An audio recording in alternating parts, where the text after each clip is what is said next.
ফের উত্তপ্ত সীমান্ত। মালদার বৈষ্ণবনগর থানার অন্তর্গত সুখদেবপুরের ভারত বাংলাদেশ সীমান্তে শনিবার সকাল থেকেই নতুন করে উত্তেজনা ছড়ায়।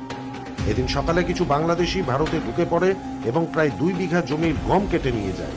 এরপরই ভারতীয়রা বিজিবিকে জানাতে গেলে ঝামেলা গন্ডগোল সৃষ্টি করে বাংলাদেশিরা। ভারতীয়দের উপর চড়াও হয় বাংলাদেশি নাগরিকরা। ভারতীয়দের লক্ষ্য করে ইট পাটকেল ছোড়ে বাংলাদেশিরা। পাল্টা বাংলাদেশিদের দিকে তেড়ে যায় ভারতীয় বাসিন্দা এবং বিএসএফ। পরিস্থিতি সামাল দিতে বিএসএফকে কাঁদানি গ্যাস ফায়ার করতে হয়। এরপরেই পিছু হটে বিজিবি এবং সীমান্ত লাগোয়া বসবাসকারী বাংলাদেশিরা। তবে এই ঘটনায় একজন ভারতীয় বাসিন্দা এবং একজন বিএসএফ আহত হয়েছেন। ইট পাটকেল ছুড়ে একজন বিএসএফ এর চোখে খাম হয়েছে, আমাদের পাবলিকে ইট পাটকেল লেগেছে। ওরা বিডিআররা এসে গুলি চালার প্রস্তুতি নেই। বলেন তো আপনার নাম কি? সুজিত মন্ডল। কি হয়েছিল, ঘটনাটা কি? বাংলাদেশের যে পরিস্থিতি আর ইন্ডিয়ার যে পরিস্থিতি হয়েছিল, সেখানে ইন্ডিয়ার বিএসএফ মানে পরিস্থিতি ঠান্ডা করার জন্য টিয়ার গ্যাস চালানো হয়েছে। পরিস্থিতি অনেকটাই এখন শান্ত হয়ে আছে।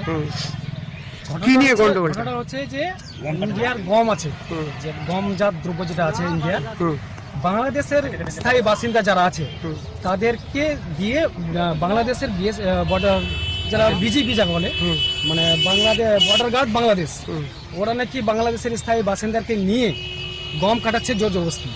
এবার ইন্ডিয়ার যে মানে স্থায়ী বাসিন্দা আছে, পাবলিক আছে, তাদের গম কেড়ে নিয়ে যাচ্ছে। স্বাভাবিক তো বাধা দিবেই। এবার বাধা দিতে গিয়ে বাস হাতাহাতি হয়েছে। আমাদের বিএসএফ কয়েকটা আঘাত হয়েছে। হ্যাঁ, এই যে এই নিয়ে গন্ডগোল, ইট পাটকেল ছুড়েছে। ইট পাটকেল ছোড়াছুড়ি হয়েছে।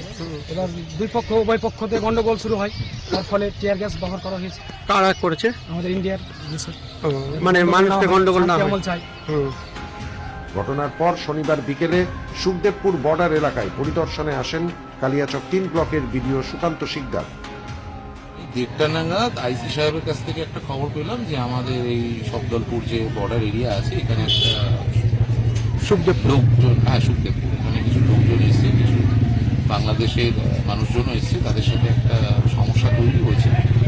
ওইটার পরেই আমি এসেছি। তো এসে যেটুকুনি দেখলাম, যেটুকুনি শুনলাম যে আমাদের ওই কিছু গম কাটাকে কেন্দ্র করে সমস্যা।